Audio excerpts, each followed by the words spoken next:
শিক্ষার্থী বন্ধুরা কেমন আছো সবাই? আশা করি ভালো আছো। তো আজকে আমরা জারণ বিজারণের লেকচার 7 চলে আসলাম।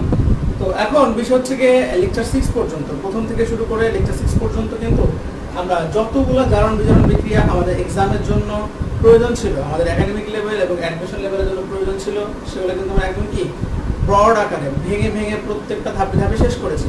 আমি কিন্তু প্রথমে বলেছিলাম যে জারণ বিজারণ বিক্রিয়ার কি রয়েছে, শর্টকাটও রয়েছে, যে এই বিক্রিয়াটা একবারে কি 1 মিনিটের মধ্যেই সমতা করা সম্ভব। আজকে আমরা সেই শর্টকাট প্রসেসে চলে আসছি।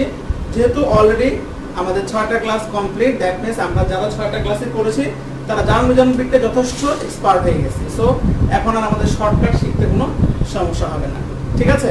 তাহলে এই শর্টকাটটা শিখবো দুইটা কারণে। একটা হচ্ছে আমাদের এমসিকিউ সলভ করার জন্য, আর জারণ বিজারণের ম্যাথ করতে গেলেও বিক্রিয়া সমতা করতে হয়।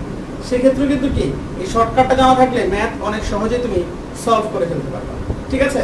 তাহলে আমাদের আজকের মেইন টপিক হচ্ছে জারণ বিজারণ বিক্রিয়ার সমতাকরণের শর্টকাট, ঠিক আছে? তাহলে শুরু করে দেই।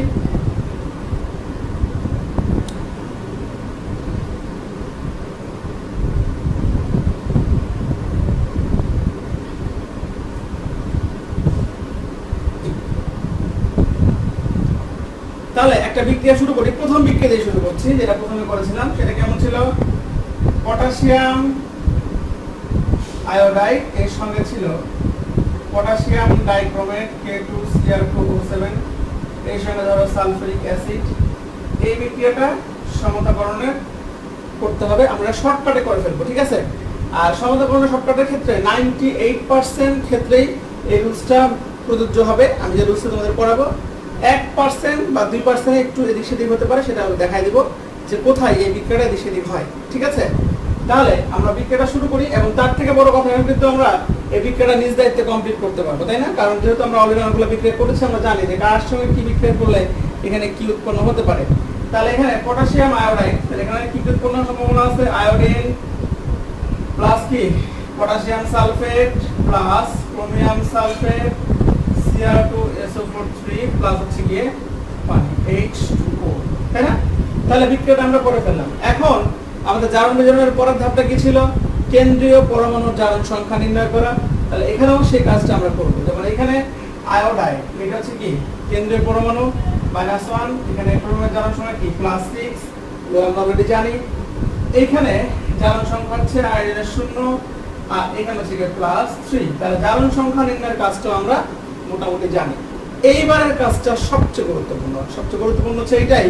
দেখো তো আয়োডিন থেকে আয়োডিনের জারণ সংখ্যার ডিফারেন্স কত আছে? হ্যাঁ, আয়োডিন থেকে আয়োডিনের জারণ সংখ্যার ডিফারেন্স আছে কত? 1, তাই না? -1 থেকে 0। আর দেখো তো ক্রোমিয়াম থেকে ক্রোমিয়ামের জারণ সংখ্যার ডিফারেন্স কত আছে? ওর ডিফারেন্স হচ্ছে গিয়ে 3, কারণ 6 থেকে কি হয়ে গেছে? 3। এই ডিফারেন্সটা গুরুত্বপূর্ণ, ঠিক আছে? আমাদের মোটামুটি 80% কাজ কমপ্লিট করে ফেলছি। এখন জাস্ট যে কাজটা সেটা খুব ভালো করে শোনো, যেটা আমি বলছি সেটা হচ্ছে গিয়ে ক্রোমিয়ামের ডিফারেন্স দিয়ে গুণ দিতে হবে আয়োডিনকে। ডিফারেন্স যত হবে ওই অত ডিফারেন্স দিয়ে আমরা আয়োডিনের সাথে গুণ করে দিব দুই পাশে। আবার আয়োডিনের ডিফারেন্স যেটা হবে সেটা দিয়ে বা ওই সংখ্যাটা দিয়ে গুণ দিব ক্রোমিয়ামকে দুই পাশে। তবে গুণটা অন্ধের মতো দিব না, এমন ভাবে দিব যাতে করে দুই পাশে পরমাণুর সংখ্যাটা কি থাকে? সমান থাকে, ঠিক আছে? আশা করি অনেকেই কথাটা বুঝোই নাই, আমি প্রয়োগ করি তাহলে বুঝতে পারবা। দেখো ভালো করে, ক্রোমিয়াম থেকে ক্রোমিয়ামের পার্থক্য হচ্ছে গিয়ে 3। তাহলে 3 দিয়ে আমাদের উদ্দেশ্য হচ্ছে গিয়ে দুই পাশে আয়োডিনকে গুণ দিয়ে দেওয়া। তাহলে আগেই গুণ দিব না, আগে মনে মনে দেখবো গুণ দিয়ে যে সমান সমান হচ্ছে কিনা। এবার এখানে 3 দিয়ে গুণ দিলে আয়োডিন 3টা হচ্ছে, বাট এখানে 3 দিয়ে গুণ দিলে আয়োডিন কত হয়ে গেল? 3 দুগুণে 6 হয়ে গেল না? তাহলে এই পাশে 3 আর এই পাশে 3 দিলে কি লাভ হবে? লাভ হবে না, আমাকে সমানে যেতে হবে। তাহলে আমি কি করব? এই পাশে আমি 3 দিয়ে গুণ দিব, কোনো সমস্যা নেই। 3 দুগুণে 6টা আয়োডিন, আর এই পাশে 3 এর করে দেব কি 6। তার মানে অন্ধের মতো গুণ না দিয়ে দেখে শুনে আস্তে আস্তে কি করব? গুণ করব, ঠিক আছে? এবার চলে আসো, ক্রোমিয়াম পার্থক্য শেষ। এবার আয়োডিন থেকে আয়োডিনের পার্থক্য হচ্ছে 1। তাহলে 1 দিয়ে ক্রোমিয়ামকে গুণ দিব দুই পাশে। তো এখানেও 1 সামনে দিলেও হয়, না দিলেও হয়। এখানে 1 সামনে দিলেও হয়, না দিলেও হয়। বিক্রিয়া আমার সমতা হয়ে গেছে। তুমি অবাক হয়ে যেতে পারো কিভাবে সমতা হয়ে গেল। দেখো আমি মিলাই দিচ্ছি। আর সমতাকরণের একটা কি নিয়ম ছিল? নিয়ম ছিল অ্যাসিডের ভিতর যারা থাকবে এদেরকে আমরা কি করব সবার শেষ হিসাব করব, তাই না? ওটা শেষেই করব, ওই নিয়ম থাকবে, নিয়মের কোনো পরিবর্তন হবে না। এখন দেখো আমি মিলিয়ে দিচ্ছি। যেমন পটাশিয়াম 6 আর 2 8, এখানে কটা আছে? দুইটা, কোনো সমস্যা নাই, আমরা 4 দিয়ে গুণ দিয়ে দিই। 4 দুগুণে কত হয়ে গেল? 8 হয়ে গেল। তারপর আয়রন 6, 3 দুগুণে 6টাই আছে, ঠিক আছে? তারপর দেখো ক্রোমিয়াম 2টা, এখানে ক্রোমিয়াম 2টা আছে, দেখলা? তারপর অক্সিজেন 7টা। আমরা কি জানি যে কত অক্সিজেন থাকে ওই পরিমাণে কি উৎপন্ন করতে হয়? পানি উৎপন্ন করতে হয়। তাহলে 7টা অক্সিজেন, তাই কি করলাম আমরা 7 গুণ পানি উৎপন্ন করব, ঠিক আছে? তাহলে 7H2O, তাহলে অক্সিজেন মিলে গেল। এবার হাইড্রোজেন 7 দুগুণে 14, এখানে আছে? এখানে আছে? নাই, এখানে হাইড্রোজেন আছে। তাহলে 7 দুগুণে 14, তাহলে এখানে কি 7 দিয়ে গুণ দিয়ে দিলে কি হয়ে গেল? হাইড্রোজেন মিলে গেল। এবার দেখো পুরো বিক্রিয়াটাই সব ঠিক আছে। পটাশিয়াম 6 আর 2 8, 4 দুগুণে 8, আয়রন 6টা, 3 দুগুণে 6টা আছে। ক্রোমিয়াম 2টা, ক্রোমিয়াম 2টা আছে। অক্সিজেন 7টা, অক্সিজেন 7টাই আছে। হাইড্রোজেন 7 দুগুণে 14, 7 দুগুণে 14টাই আছে। সালফেট কটা? 7টা, তাই না? এই দেখো 4 আর 3 7, দেখলা? একদম ম্যাজিক জিনিসটা, কিন্তু কি তাহলে 1 মিনিটে সলভ করা সম্ভব। তবে এই শর্টকাটটা তুমি তখনই পারবা যখন তুমি জারণ বিজারণের আগের 6টা লেকচার ভালো করে প্র্যাকটিস করে আসবা। কারণ ওগুলো প্র্যাকটিস করলে কি বিক্রিয়া কমপ্লিট করা সম্বন্ধে তোমার একটা আইডিয়া হয়ে যাবে। তাহলে এখানে শর্টকাটের ক্ষেত্রে দেখার বিষয় কোনটা? এই জারণ সংখ্যার পার্থক্য, এইটাই, এছাড়া কোনো কিছু এখানে এক্সট্রা নাই। তাহলে আমি তোমাদেরকে আরো একটা বিক্রিয়া করে দেখাচ্ছি, খেয়াল করো। এবার ধরো পটাশিয়াম আয়োডাইড এর সঙ্গে আমরা এবার নিয়ে আসতেছি পটাশিয়াম পারম্যাঙ্গানেট KMnO4, ঠিক আছে? আচ্ছা, এবার এর সঙ্গে এবার নিয়ে আসতে মনে করো সালফিউরিক অ্যাসিড H2SO4। তাহলে এই রিঅ্যাকশনটা কমপ্লিট করলে এখানে কি উৎপন্ন হবে? তাহলে রিঅ্যাকশনটা কমপ্লিট করলে এখানে পাওয়া যাবে আয়োডিন I2 প্লাস আর কি পাওয়া যাবে? আর পাওয়া যাবে পটাশিয়াম সালফেট, পাওয়া যাবে ম্যাঙ্গানিজ সালফেট, পাওয়া যাবে। তারপর সমতাকরণের শর্টকাটের নিয়ম অনুসারে কি কেন্দ্রীয় পরমাণুর জারণ সংখ্যা নির্ণয় করতে হবে? -1 + 7, তাই না? এটা কি 0 আর এটা থেকে +2। তাহলে দেখো -1 থেকে 0 এর ডিফারেন্স কত? 1। আর 7 থেকে 2 ডিফারেন্স কত? 5। তাহলে ম্যাঙ্গানিজের ডিফারেন্স যেই 5, এই 5 দিয়ে গুণ দিতে হবে। আয়োডিনকে দুই পাশে কিন্তু বুঝে শুনে। তাহলে আমরা এখানে 5 দিয়ে দিলে আয়োডিন 5 দুগুণে 10টা হয়ে যাচ্ছে। তাহলে এখানে 5 দেওয়া লাগছে না, এখানে কত দিতে হবে? এখানে দিতে হবে 10, তাই কি না? ওকে, তারপরে চলে আসি আয়োডিনের ডিফারেন্স 1। তাহলে 1 দিয়ে ম্যাঙ্গানিজকে গুণ দিব, এখানেও দিলাম, এইখানেও দিলাম, মোটামুটি আমাদের কাজ শেষ, ঠিক আছে? এবার আমরা সমতাকরণে চলে আসি। আয়োডিন 10টায় আছে, পটাশিয়াম 10 আর 1 11। আমি কিন্তু জারণ বিজারণ করানোর সময় একটা কথা বারবার বলেছি, সেটা কি? কাউকে বীজের সংখ্যায় রেখো না। বীজের সংখ্যায় রাখলে হয়তো তোমার কিছু কিছু বিক্রিয়া মিলবে, ম্যাক্সিমামই মিলবে না। এই জন্য আমরা বীজের সংখ্যা রাখবো না। তাহলে এটাকে আমরা জোড় সংখ্যায় বানাবো কিভাবে? সহজ, 10 আর 1 11 না পটাশিয়াম, আমরা 1-এর জায়গায় কি করি? 2 দিয়ে গুণ দিয়ে দিই। তাহলে পটাশিয়াম কি হয়ে গেল? 10 আর 2 12 হয়ে গেল। তাহলে এইখানে কি করব? পটাশিয়ামকে জাস্ট 6 দিয়ে গুণ দিব। তাহলে টিপসটা মনে থাকবে, কাউকে বিজোড় রাখার দরকার নেই। বিজোড় বলতে তুমি 3 5 এই টাইপের বিজোড় রাখবা না। 1 রাখলে সমস্যা নেই। 1 বলতে এই পাশেও একটা, এই পাশেও একটা, এই 1 বিজোড় এটাকে তুমি ইউজ করতে পারো। বা 3 5 7 এই টাইপের বিজোড় ইউজ না করাই ভালো। ম্যাক্সিমাম ক্ষেত্রে বিক্রিয়া মিলতে চায় না, ঠিক আছে? তাহলে পটাশিয়াম 12টা হয়ে গেল, ম্যাঙ্গানিজ আবার 2টা হয়ে গেছে। কি করব?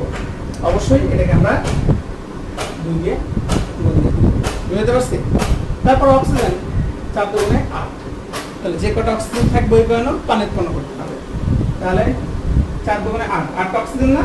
তাহলে পানি করাবে 8 অণু পানি হয়ে যাবে, এটা তোমরা জানি। তাহলে এবার হাইড্রোজেন 8 দুগুণে 16, এখানে আছে, এখানে আছে না? এই দুই জায়গায় কোথাও হাইড্রোজেন নেই। তাহলে আমরা এটাকে কি করব? 8 দিয়ে গুণ দিব। তাহলে 8 দুগুণে কত হয়ে গেল? 16 হয়ে গেল। এখন দেখবা সালফেট একাই মিলে গেছে। সালফেট এখানে কটা আছে? সালফেট আছে এখানে 8টা। এই দেখো 6 আর এই যে 2 8। আশা করি বিক্রিয়াটা ক্লিয়ার হয়ে গেছে। তাহলে এগুলো হচ্ছে কি সমতাকরণের শর্টকাট। তাহলে শর্টকাট করার সময় জাস্ট একটা বিষয়কে একটু ভালো করে নজর দিবা, সেটা হচ্ছে কি যে বিজোড় রাখবা না। বিজোড় রাখলেও এই পাশে একটা, ওই পাশে একটা, এরকম বিজোড় রাখবা। বাট এই পাশে 3টা, ওই পাশে 3টা, এরকম বিজোড় তুমি রাখবা না। জারণ বিজারণ বিক্রিয়ার ক্ষেত্রে বিজোড় সংখ্যাটাকে অ্যাভয়েড করে চলবে। মনে থাকবে? আমরা আরো কিছু বিক্রিয়ার সমতা দেখে নিই। ওকে, যেমন ধরো এটা H2C2O4, আমরা সবাই জানি এটা হচ্ছে কি অক্সালিক অ্যাসিড। তারপর এখানে ধরো দেওয়া হলো পটাশিয়াম পারম্যাঙ্গানেট। মনে রাখবা দাম মেজানোর বিক্রিয়ায় যদি তোমাকে পরীক্ষায় স্যাররা নির্দিষ্ট করে দেয় যে কোন অ্যাসিড ব্যবহার করতে হবে, তাহলে তো কোনো কথা নাই। বাট নির্দিষ্ট করে না দিলে সবসময় চেষ্টা করবা সালফিউরিক অ্যাসিড দিয়ে বিক্রিয়া করার। সালফিউরিক অ্যাসিড বিক্রিয়া করলে না বিক্রিয়া সমতাকরণে একটু ঝামেলা কম পোহাতে হয়। বুঝতে পারছি বিষয়টা? বাট আমি এবার HCl দিয়ে করবো, ঠিক আছে? কারণ HCl দিয়েও দেখি কি হয় বা কোনো ঝামেলা আছে কিনা। তাহলে এখানে কি উৎপন্ন হবে? কার্বনের টাইপের কোনো কিছু থাকলে সেখানে কি উৎপন্ন হয়? অবশ্যই কার্বন ডাই অক্সাইড। তারপরে পটাশিয়াম এবং ক্লোরিন মিলে কি হবে? Potassium chloride. তারপরে ম্যাঙ্গানিজ ক্লোরাইড প্লাস পানি। আমি বারবার কেন বলছি যে সমতাকরণের শর্টকাট শেখার জন্য আগের 6টা ক্লাস ইম্পর্টেন্ট। এই যে বিক্রিয়াটা করছি, এই যে সংকেতগুলো লিখছি, এগুলো কিন্তু কি আমরা একদিনে শিখি নাই। আমরা আস্তে আস্তে ডে বাই ডে 6টা ক্লাস হইতে কিন্তু কমপক্ষে আমাদের 15 থেকে 20 দিন সময় গেছে, তাই না? তাহলে আমরা এই 15-20 দিন ধরে কিন্তু কি করছি? বিক্রিয়াগুলোকে প্র্যাকটিস করছি। আমি আবারও বলছি জার্মান মেজারমেন্ট বিক্রিয়াগুলো কিন্তু খুবই ইম্পর্টেন্ট এবং এখানে একাডেমিক লেভেল তুমি যা শিখবে অ্যাডমিশনে ওগুলোই কাজে লাগে, ঠিক আছে? এই জন্য একটু গুরুত্ব সহকারে শিখবে। অনেকে কি করে জানো, বিক্রিয়াটা প্র্যাকটিস না করতে শেষ পর্যন্ত ছেড়ে দিয়ে আর শিখবো না। এটা করা যাবে না, এটা খুবই ইম্পর্টেন্ট, ঠিক আছে? তাহলে এবার একটু কেন্দ্রীয় পরমাণু জারণ সংখ্যা বের করি। 4 দুগুণে 8, 2 বার দিলে 6, তার এটা ছিল +3 আর এখানে এই ছিল কত? +4, তাই না? দেন ম্যাঙ্গানিজ এ ছিল +7 আর এখানে ম্যাঙ্গানিজ হচ্ছে কি +2। তাহলে আমরা যে নিয়ম করেছিলাম জারণ সংখ্যার পার্থক্য দিয়ে দুই পাশে গুণ দিয়ে দিব। তাহলে কার্বন থেকে কার্বনের পার্থক্য হচ্ছে 1, 3 থেকে 4 হয়েছে না 1, তাহলে 1 দিয়ে গুণ দিতে হবে ম্যাঙ্গানিজকে দুই পাশে। ক্লিয়ার? ওকে। আর ম্যাঙ্গানিজ থেকে ম্যাঙ্গানিজের পার্থক্য হচ্ছে কত? 5, তাহলে 5 দিয়েও গুণ দিতে হবে দুই পাশে। কাকে? কার্বনকে। জাস্ট উল্টা, মনে থাকবে উল্টা কাজ করতে হবে। তাহলে 5 দিয়ে কার্বনকে যখন গুণ দিচ্ছি খেয়াল করে গুণ দিতে হবে। যেমন আগে দেখে নিব যে 5 দিয়ে গুণ দিলে দুই পাশে সমান হচ্ছে কিনা। এদিকে তাকায় দেখছি 5 দিয়ে গুণ দিলে কার্বন 5 দুগুণে 10 হয়ে যাবে, কিন্তু এখানে কার্বন কি থেকে যাচ্ছে? 5 থেকে যাচ্ছে। তাহলে মিলানোর স্বার্থে এটাকে 5 দিয়ে দিব বা এটাকে দিব কত দিয়ে? এটাকে আমরা গুণ দিয়ে দিব 10 দিয়ে। আশা করি বিষয়টা বুঝতে পেরেছো। তারপর অক্সিজেন 4 5 20, এই জায়গায় অক্সিজেন যেটা আছে 4 5 20, এই দেখো 10 দুগুণে 20 সে মিলে গেছে। ওকে, এবার 1 দিয়ে গুণ দিতে হবে আগে ম্যাঙ্গানিজকে, কারণ যেহেতু কার্বন থেকে কার্বনের পার্থক্য কত? 1। ওকে, তাহলে 1 দিয়ে এখানেও গুণ দিলাম, আবার 1 দিয়ে এখানেও গুণ দিলাম মনে মনে। তাহলে গুণটা দিয়ে ফেলছি, শেষ। আচ্ছা, এবার আমরা মেলাতে শুরু করি। তাহলে হাইড্রোজেন তো অ্যাসিডের মধ্যে আছে না, অ্যাসিডের মধ্যে যে থাকবে তাকে সবার শেষে সমতা করতে হবে। সো ওকে আমরা এখন ধরছি না। তাহলে এখানে 5 দুগুণে 10, 10টা কার্বন আছে, 4 5 20, 10 দুগুণে 20টা অক্সিজেন আছে। ক্লিয়ার? ওকে, এখন দেখো পটাশিয়ামের পাশে একটা, এর পাশে কি আছে? পটাশিয়াম একটাই আছে। তাহলে কি করবা? কোনো সমস্যা নাই। তাহলে এখানে এই যে 1 1 আছে না, তুমি 1 1 রেখে দিতে পারো। কিন্তু অনেক সময় দেখা যাবে কি জানো, এই বিজোড় সংখ্যা 1 রাখার জন্য অনেক সময় মিলবে না। দেখা যাবে যে দুই পাশে তখন বাধ্য হয়ে চেঞ্জ করতে হচ্ছে। ওকে, আমরা এই বিক্রিয়াটাতে 1 1 রেখে দেখি কি হয়, ঠিক আছে? তাহলে পটাশিয়ামের পাশে একটা, এর পাশে একটা, ঠিক আছে, কোনো সমস্যা নেই। ম্যাঙ্গানিজ এই পাশে একটা আছে, এই পাশে কটা আছে? একটা আছে। ওকে, ঠিক আছে, কোনো সমস্যা নেই। এবার দেখো অক্সিজেন কটা আছে? 4টা। এই পাশে যে কটা অক্সিজেন থাকবে ওই পাশে কি করতে হবে? ওই অণু পানি উৎপন্ন করে দিতে হবে। তাহলে এখানে 4টা অক্সিজেন, যার পেয়ে এখানে কি করো? 4 অণু পানি উৎপন্ন করে দেবে। তাহলে 4 দুগুণে কি হয়ে গেল? 8টা হয়ে গেল কি হাইড্রোজেন। ঠিক আছে, তাহলে আমরা মোটামুটি করে ফেলছি। এখন দেখো যে শেষে আমাদের বিক্রিয়াটা মিলল কিনা। তাহলে এখানে দেখো হাইড্রোজেন 5 দুগুণে 10 আর 1 11টা হয়ে আছে, আর এখানে আমার হাইড্রোজেন দেখছে 4 দুগুণে 8টা হয়ে আছে। তাহলে এই সব কিছুর মূলে একজনে ছিল, যেটা তোমাদেরকে আমি বারবার অ্যাডভাইস দিচ্ছি। অ্যাডভাইসটা কি? এই বিক্রিয়ায় তুমি কাউকে কি রেখো না, বিজোড় রেখো না। তুমি এই যে পটাশিয়াম এই পাশে একটা এই পাশে 1 রাখার জন্য কি হলো, তোমার এরকম একটা ভোগান্তির মধ্যে তুমি পড়ে গেলা। ঠিক আছে, তাহলে এই ভোগান্তি থেকে পরিত্রাণের উপায় কি? আমি তো বলেই দিছি যে বিজোড় সংখ্যাকে অ্যাভয়েড করে চলবা। 3 5 তো ব্যবহার করবাই না। তাও বলেছিলাম যে এই পাশে 1 এই পাশে 1 ব্যবহার করতে পারো, তাও সব ক্ষেত্রে নাও মিলতে পারে। দেখছো এক্ষেত্রে কিন্তু আর মিললো না। বাট দেখো যদি আমরা এখানে পটাশিয়াম একটা এই পাশে একটা না রেখে একের জায়গায় জাস্ট জোর করে দিতাম, মানে 2 করে দিতাম, অর্থাৎ পটাশিয়াম এখানে বানাই দিলাম 2টা, তাহলে এখানে পটাশিয়াম 2টা মানে এখানে কি করতে হবে 2 দিয়ে জাস্ট সিম্পলি গুণ করে দিতে হবে। তাহলে পটাশিয়াম 2টা হয়ে গেল। ম্যাঙ্গানিজ 2টা, তাহলে এখানে কি করতে হবে এখানেও এটাকে 2 দিয়ে গুণ করে দিতে হবে। ঠিক আছে, তারপরে এইবার কিন্তু অক্সিজেন হয়ে গেছে কয়টা 8টা। তাহলে 8টা অক্সিজেন মানে এই পাশে কয় অণু পানি উৎপন্ন করতে হবে 8 অণু পানি উৎপন্ন করতে হবে। তাহলে এখানে আমরা 4 না দিয়ে কি করব 8 অণু পানি উৎপন্ন করব। ঠিক আছে, তাহলে দেখো হাইড্রোজেন কত হয়ে গেছে 8 দুগুণে 16। এবার দেখো এখানে হাইড্রোজেন 5 দুগুণে 10টা আগেই আছে। তাহলে মিলানোর জন্য এখানে জাস্ট কি করব 6 দিয়ে গুণ দিয়ে দিব। তাহলে কত হয়ে গেল 16 হয়ে গেল। তাহলে ক্লোরিন দেখো এখানে কত আছে ক্লোরিন 6টা আছে। তাহলে দেখো 2 দুগুণে 4 আর 2 6। তাহলে দেখতে পারলা যে বিজোড় সংখ্যা ফার্স্টে ফলো করার কারণে আমাদের পুরো বিক্রিয়াটাই কি হয়ে গেছে ওলটপালট হয়ে গেছে, আর মিলাতে পারছি না।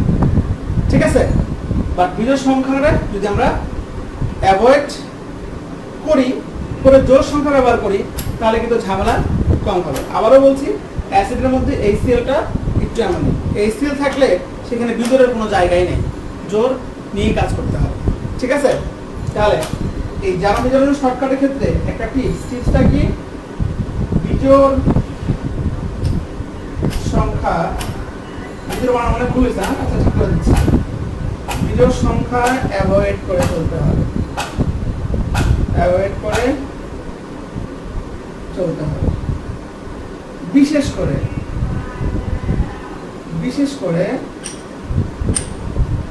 HCl এর ক্ষেত্রে তোমরা কি আমার কথা বুঝতে পেরেছো? বিজোড় সংখ্যা অ্যাভয়েড করে চলতে হবে, বিশেষ করে কার ক্ষেত্রে বিশেষ করে HCl এর ক্ষেত্রে। সালফিউরিক অ্যাসিডের ক্ষেত্রে অন্তত বিজোড় সংখ্যা মাঝে মধ্যে কাজ হয়।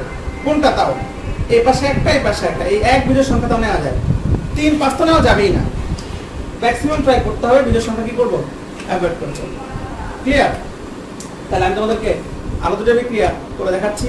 দেখো যে বিজোড় সংখ্যার ক্ষেত্রে HCl এবং সালফিউরিক অ্যাসিড ইফেক্টটা কেমন আছে।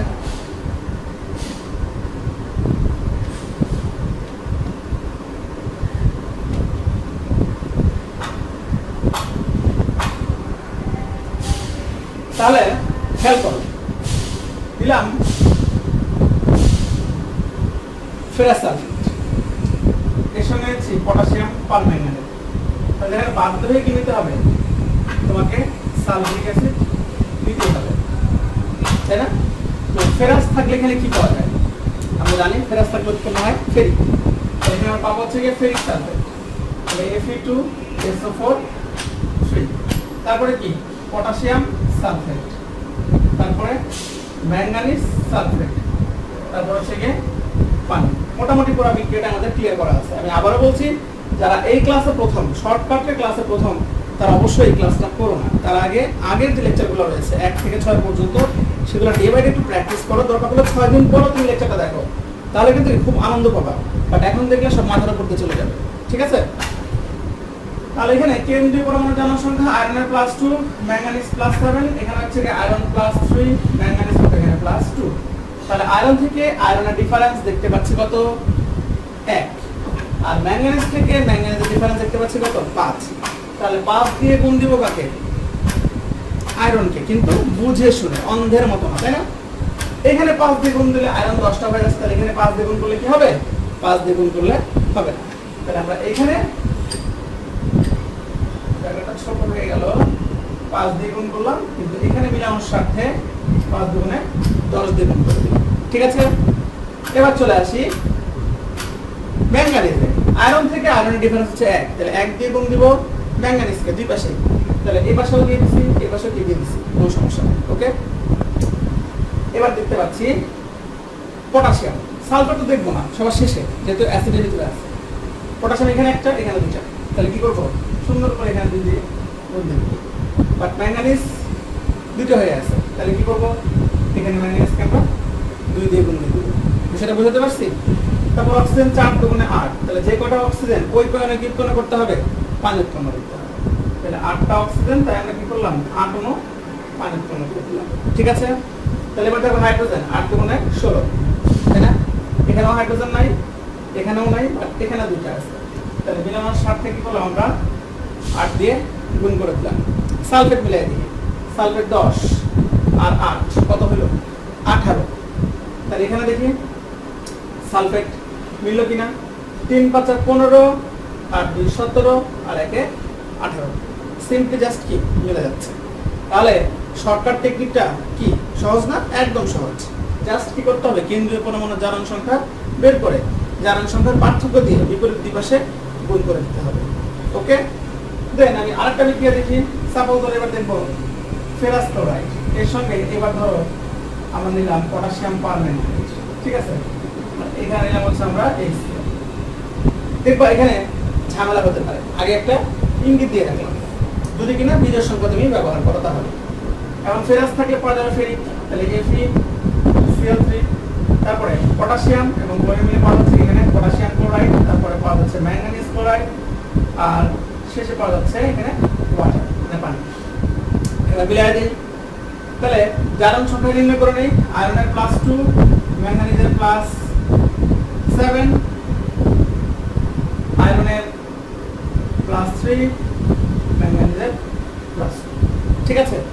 তাহলে এখন দেখতে পাচ্ছি যেখানে আয়রন এই পাশে, আয়রন থেকে আয়রনের পার্থক্য হচ্ছে কি 1, আর ম্যাঙ্গানিজ থেকে ম্যাঙ্গানিজের পার্থক্য হচ্ছে কি 5। তাহলে 5 দিয়ে গুণ দিব আয়রনকে, 1 দিয়ে গুণ দিব ম্যাঙ্গানিজকে, দুই পাশেই। তাহলে আয়রনকে এবার 5 দিয়ে দুই পাশে গুণ দিলে মনে হয় কোনো সমস্যা হচ্ছে না। তাহলে 5 5 থেকে গেল, ঠিক আছে?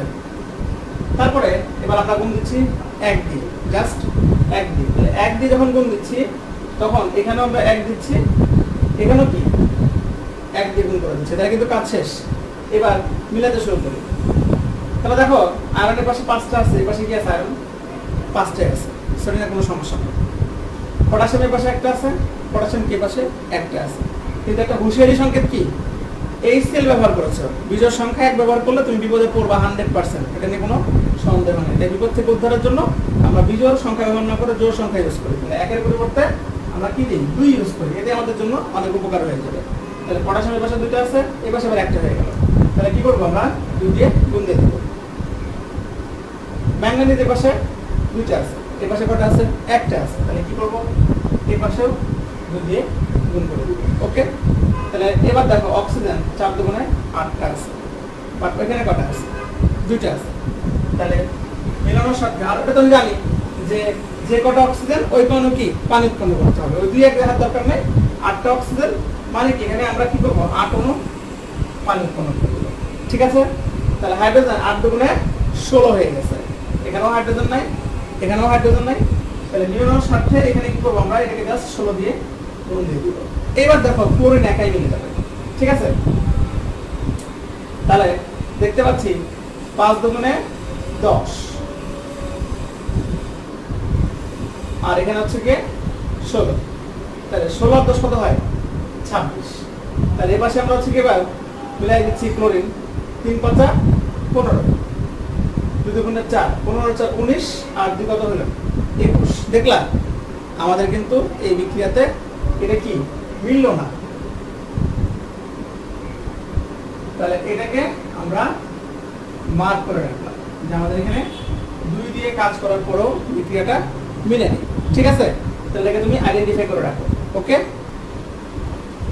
এবার আইডেন্টিফাই করে ফেলছো না যে এটাকে ব্যতিক্রমের খাতে আইডেন্টিফাই করলাম। কেন করলাম, কি জন্য করলাম একটু পরে তোমাদেরকে বুঝাই দিচ্ছি। এটাতে 2 দিয়ে গুণ করার পরেও বিক্রিয়াটা আমার মিলে নাই, ঠিক আছে? তাহলে এই টিপসটা দিলাম, এই টিপসটা এখানে অ্যাপ্লাই করাতে কাজ হলো না, তাই না? ওকে, তাহলে এই টিপসের এগেইনস্টে যাব, মানে এটা অ্যাপ্লাই করব না। অর্থাৎ রেখে দিব FeCl2 KMnO4 HCl, তাহলে উৎপন্ন করলাম directly FeCl3 plus KCl plus MnCl2 plus H2, ঠিক আছে? দ্রুত করা যাচ্ছে, 2 প্লাস 3 প্লাস 7, বারবার শুধু 5 লিখে ফেলছি, প্লাস 2। তাহলে ম্যাঙ্গানিজ থেকে ম্যাঙ্গানিজের জারণ সংখ্যা পার্থক্য হচ্ছে কি 5। তাহলে 5 দিয়ে আর কি গুণ দিয়ে দিচ্ছি। ওকে, 5 5। এবার পটাশিয়াম থেকে পটাশিয়ামের ডিফারেন্স হচ্ছে কত? 1। সরি, ম্যাঙ্গানিজ থেকে ম্যাঙ্গানিজের ডিফারেন্স, সরি আয়রন থেকে আয়রনের ডিফারেন্স হচ্ছে কি 1। তাহলে আয়রনের ডিফারেন্স দিয়ে গুণ দিব কাকে? ম্যাঙ্গানিজকে। তাহলে আমরা 1 দিয়ে কি করছি, দুই পাশে ম্যাঙ্গানিজকে গুণ করে দিচ্ছি। ঠিক আছে, তাহলে মোটামুটি এখানে কাজ শেষ। আগেবার কি করেছিলাম, বিজোড় রাখি না, ইচ্ছা করে জোর করেছি, এবার বিজোড় রাখি। ঠিক আছে, এবার দেখি, দেখো তাহলে অক্সিজেন, সরি আয়রন 5, এই পাশে 5টা আছে, ক্লোরিন তো অ্যাসিডের ভিতরে সবার শেষ হিসাব করতে হবে, করছি না। পটাশিয়াম একটা, পটাশিয়ামের পাশে একটা আছে, ম্যাঙ্গানিজ একটা, ম্যাঙ্গানিজ একটা আছে, অক্সিজেন 4টা, 4টা হলে কি করতে হবে, যে কটা অক্সিজেন ওই কয়নো পানি উৎপন্ন করে দেবো। তাহলে 4টা অক্সিজেন 4 অণু পানি উৎপন্ন করে দেবো। তাহলে এবার হাইড্রোজেন 4 দুগুণে 8, তাহলে এখানেও হাইড্রোজেন নাই, এখানেও হাইড্রোজেন নাই, তো এখানে আমি কি করছি, এটাকে জাস্ট 8 দিয়ে গুণ দিয়ে দিচ্ছি। ওকে, এবার দেখো ক্লোরিন 8 আর 5 দুগুণে 10, কত হলো, মোট 18টা ক্লোরিন হলো। তাহলে 3 5 15 আর 2 17 আর কি 18, তাই না? এইবার কিন্তু কি এই মিলে গেছে। তাহলে এখন তুমি তো আমাকে বলতে পারো ভাই আপনি কি টিপস দিলেন, ওই টিপস অ্যাপ্লাই করে তো এটা মিলছে না। দেখো সবসময় কিন্তু 100% কখনোই শর্টকাটে মিলে না। সো এই একটা মাত্র বিক্রিয়া, গোটা জারণ বিজারণে এই একটা মাত্র বিক্রিয়া আছে ব্যতিক্রম, যে এই টিপসটাকে মানে না। ঠিক আছে, অর্থাৎ তুমি বিক্রিয়াটাকে একদম কি সিল দিয়ে রাখতে পারো যে হচ্ছে ব্যতিক্রম, ওর ক্ষেত্রে আমি এই টিপসটা অ্যাপ্লাই করলে হবে না, বাট বাকি যতগুলো বিক্রিয়া আছে ওই ক্ষেত্রে এই টিপসটা তুমি অ্যাপ্লাই করলে সবগুলাই ক্লিয়ার। তাহলে শুধুমাত্র এই বিক্রিয়াটাকে এই টিপস অ্যাপ্লাই করব না, তাহলে একে আমরা ব্যতিক্রমের লিস্টে রেখে দিলাম। তাহলে দেখো তোমাকে কিন্তু আমি কিন্তু বাছাই করে আলাদা করে দিলাম, তোমার এখানে কিন্তু আর কনফিউশন থাকলো না বা একটা চিন্তা থাকলো না যে আমি কোন বিক্রিয়াটাকে এই টিপসে ফেলবো আর কোনটাকে এই টিপসে ফেলবো না। শুধুমাত্র এই একজনের বিক্রিয়া আছে যাকে কিনা বিজোড় করলেই মিলে, জোর করলে মিলে। সো এটাকে তুমি কাইন্ডলি মাথায় রেখে দিবা, এটা সহজ একটা ব্যাপার। পটাশিয়াম পারম্যাঙ্গানেট HCl, আর তো কিছু না। ঠিক আছে, তাহলে বিষয়টা আমি বুঝতে পেরেছি। সো তোমরা এই ফার্স্ট টু লাস্ট ক্লাসটা ভালো করে অবজার্ভ করবা, আর এটা যদি তুমি কোথাও বুঝতে না পারো সঙ্গে সঙ্গে আমাকে নক দিবা। ঠিক আছে, আমি বুঝাই দিব। আর আমি একটা বিক্রিয়া হোমওয়ার্ক দিচ্ছি, তোমরা ওই বিক্রিয়াটা হোমওয়ার্ক করে আমাকে অবশ্যই দেখাবা। সেটা হচ্ছে গিয়ে peroxide plus potassium dichromate plus HCl। ঠিক আছে, এই বিক্রিয়াটা কমপ্লিট করে শর্টকাট ওয়েতে আমরা যেভাবে মিলাবা এবং দেখবো তুমি কত মিনিটে মিলাতে পারলা বা কত সেকেন্ডে মিলাতে পারলা। ঠিক আছে, অবশ্যই আমাকে যখন তুমি হোমওয়ার্কটা দেখাবা, হোমওয়ার্ক ছবি তোলার পর নিচে লিখে দিবা যে ভাই আমি এই 1 মিনিট 10 সেকেন্ড বা 10 মিনিট, একদম সত্যিটাই লেখো, মিথ্যা লেখো না। এখানে তোমার যত কম সময় লিখবে ওটা লেখাতে কোনো ক্রেডিট নেই, বাট তুমি কত সময় পারছো সেটা আমার একটু জানা দরকার। এই জন্য তুমি হোমওয়ার্কের সময় লিখে দিবা নিচে যে ভাই আমি এত মিনিটে শেষ করতে পারছি। ঠিক আছে, বা এত সেকেন্ডে আমি এটা শেষ করতে পারছি। এটা অবশ্যই শর্টকাট হইতে সলভ করবে। বিষয়টা বোঝা গেল? তাহলে আমাদের এই ক্লাসটা খুবই খুবই গুরুত্বপূর্ণ। সেটা হচ্ছে জারণ বিজারণের ম্যাথমেটিক্যাল প্রবলেম সলভ করার জন্য এবং এমসিকিউ খুব সহজে পারার জন্য। তুমি একবার ভেবে দেখো যে এমসিকিউ তো এই বিক্রিয়া থেকে দিবে, যা তুমি কি ওই অত বড় বিক্রিয়া 3-4 মিনিট ধরে সমতা করার পর এমসিকিউ সলভ করবা? তাহলে একটা এমসিকিউ তো জারণ বিজারণ থেকে সলভ করতে গেলে 5 থেকে 7 মিনিট চলে যাচ্ছে, তাই না? তাহলে এটাকে অল্প সময়ে 30 সেকেন্ড 40 সেকেন্ডে কিভাবে সলভ করতে হয় তার কিন্তু একটা আজকে প্রসেস ছিল। সো এই ক্লাসটা ভালো করে ফলো করবা। আর আমরা নেক্সটে জারণ বিজারণের উপর একটা এক্সাম, ঠিক আছে, সেটা আমি জানাই দেবো গ্রুপে যে এক্সামটা কবে হচ্ছে কিভাবে হচ্ছে। ঠিক আছে, সে পর্যন্ত ভালো থাকো, সুস্থ থাকো, আল্লাহ হাফেজ।